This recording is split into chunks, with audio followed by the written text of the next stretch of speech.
नमस्कार।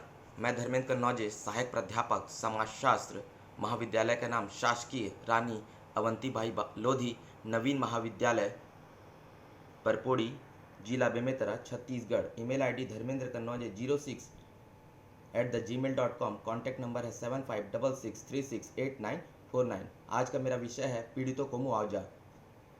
Subject MA 4 same का के अंतर्गत जो विषय है कंपेक्शन विक्टम्स, अर्थात कभी पीड़ितों को मुआवजा।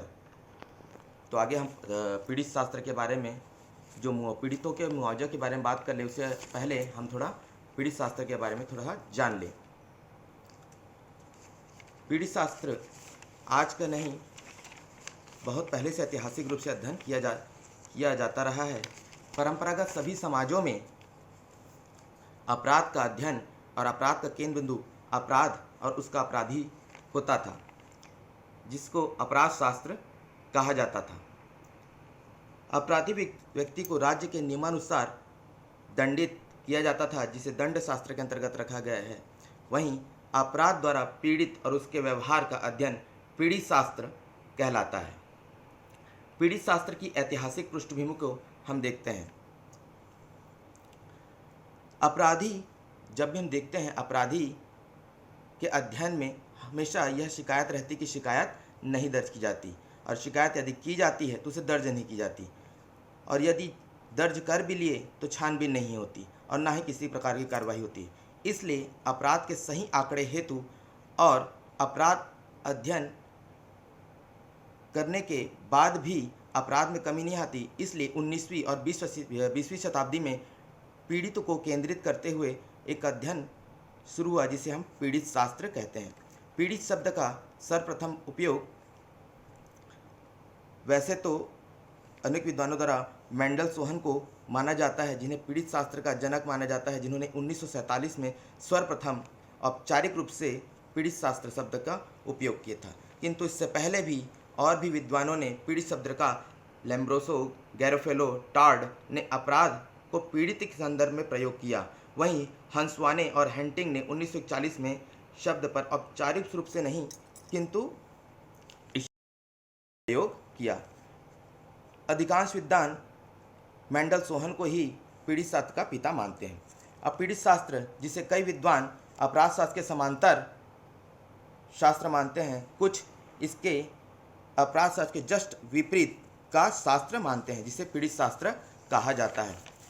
पीड़ित शास्त्र का अर्थ और परिभाषा हम देखते हैं। पीड़ित शास्त्र का अर्थ एक ऐसा विज्ञान जिसमें अपराध से पीड़ित व्यक्ति का अध्ययन किया जाता है, अथवा जिसमें अपराध की समस्याओं को समझने हेतु पीड़ित शास्त्र पर बल दिया जाता है, उसे हम पीड़ित शास्त्र कहते हैं। पीड़ित शास्त्र को अनेक विद्वानों ने अलग अलग तरीके से समझाया है या डिफाइन किया है, जहां मेंडल सोहन ने इसे पीड़ित शास्त्र अपराध के समांतर विज्ञान अथवा अपराध के विपरीत विज्ञान माना है। ड्रॉफिन एवं वियानो ने पीड़ित शास्त्र वह विज्ञान जो पीड़ितों की समस्याओं से संबंधित है तथा पीड़ित की समस्या का अध्ययन करता है, इस रूप में पीड़ित शास्त्र को परिभाषित किया है।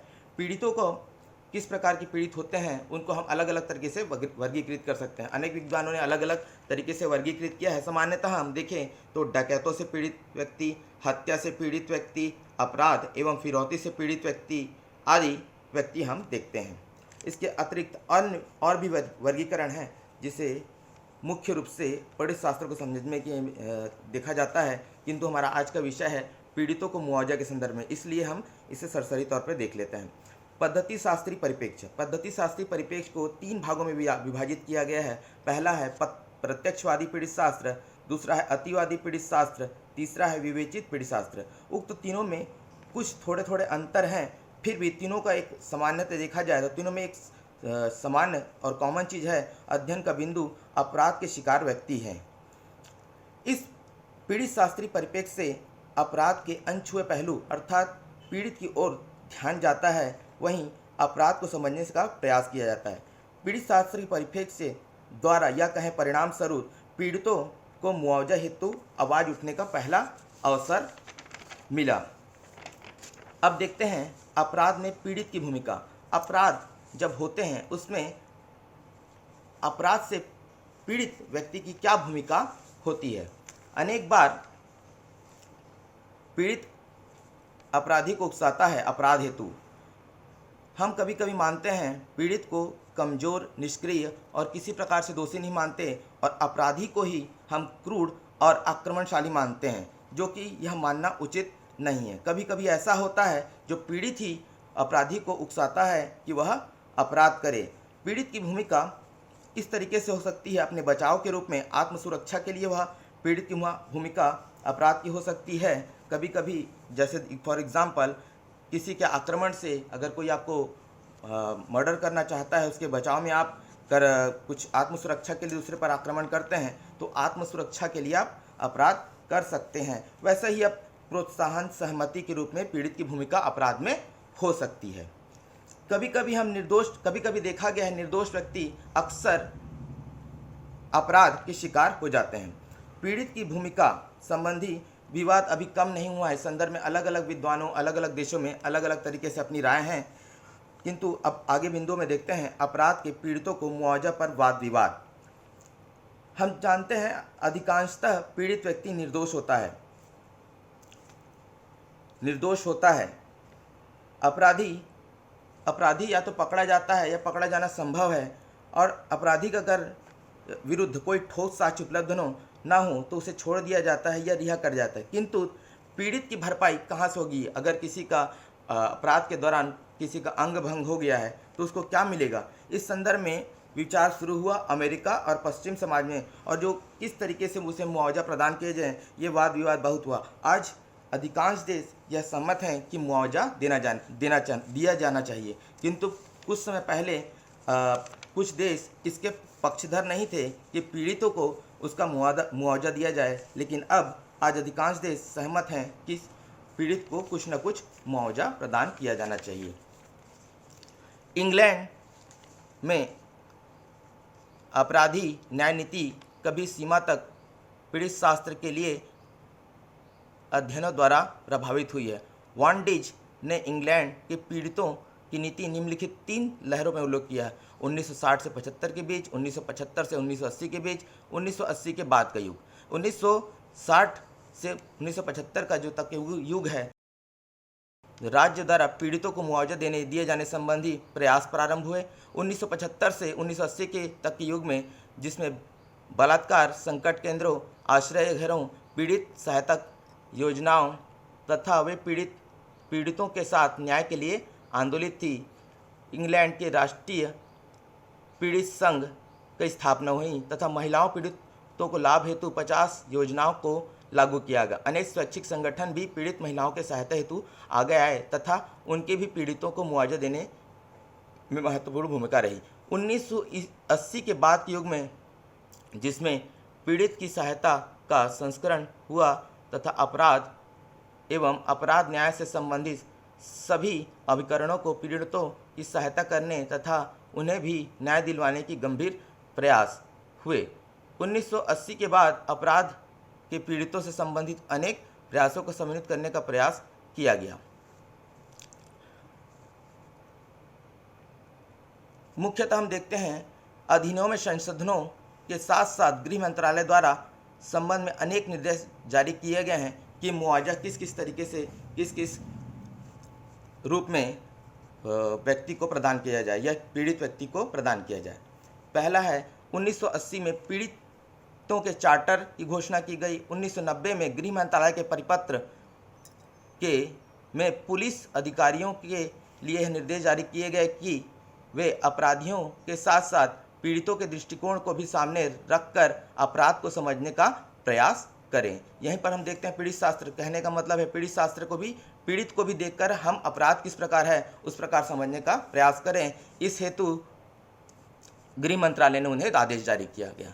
तीसरा, 1951 में अपराधी न्याय अधिनियम में संशोधन कर मुआवजे को अनिवार्य बनाया गया तथा बाल विवाह के मामले में वीडियो टेप साक्ष्य लागू किए गए। 1994 ईस्वी में गृह मंत्रालय के परिपत्र क्रमांक 77/1994 में अपराध से संबंधित सभी अभिकरणों को पीड़ितों तथा पीड़ितों के परिवार के साथ संपर्क स्थापित करने के निर्देश दिए गए।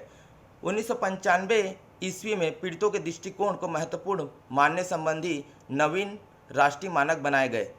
1996 ईस्वी में 1990 ईस्वी के पीड़ितों के चार्टर में संशोधन किया गया। 1997 ईस्वी में पीड़ितों के राष्ट्रीय नेटवर्क एवं गवाही सहायता संबंधी कार्यक्रमों को लागू किया गया।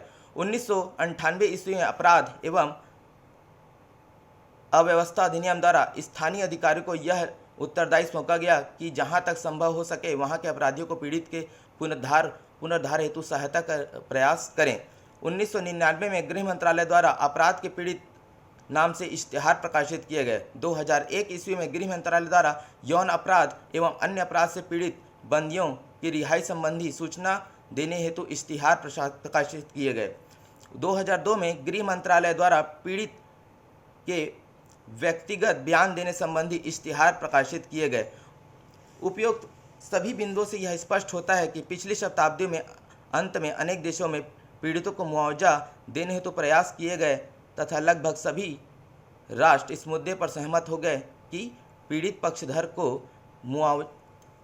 मुआवजा दिया जाना या सुना जाना चाहिए एवं उसे अपराध से उचित मुआवजा दिलवाना चाहिए या फिर स्वयं सरकार को पीड़ित को उचित मुआवजा देना चाहिए।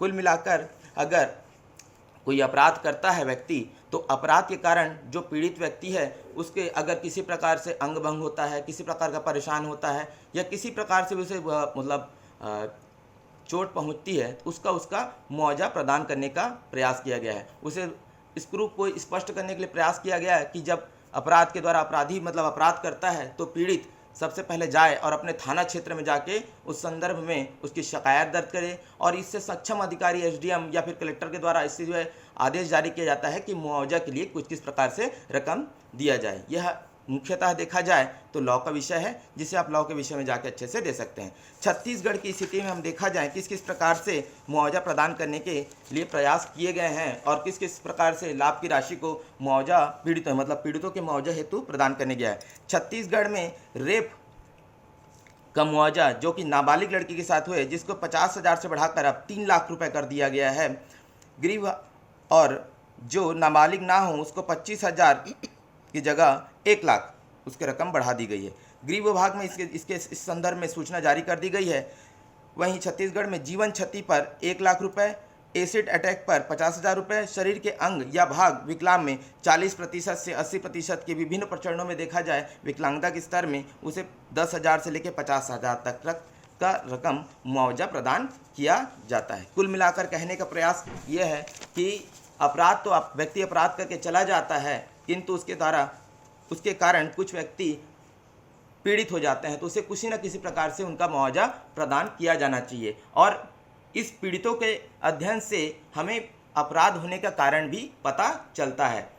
तो कुल मिलाकर क्योंकि आज भी हम जैसे पहले के बिंदुओं में देख चुके हैं कि अपराध संबंधित शिकायत या तो करते नहीं हैं और शिकायत कर दिया जाए तो उसको दर्ज नहीं किया और अगर दर्ज भी कर दिया तो छानबीन नहीं करते, कार्यवाही नहीं करते। इस कारण अपराध से संबंधित गलत आंकड़े हमारे पास रहते हैं और अपराध को हम किस कारण से हुआ इसको ठीक से समझ नहीं पाते। तो पीड़ित शास्त्र से अनुसार से हम इसको अपराध को सही तरीके से समझने में हमें आसानी होगी और इस प्रकार से साथ ही पीड़ितों को मुआवजा प्रदान करने में सहायक होगा। मेरा विषय यहीं पर समाप्त होता है। धन्यवाद।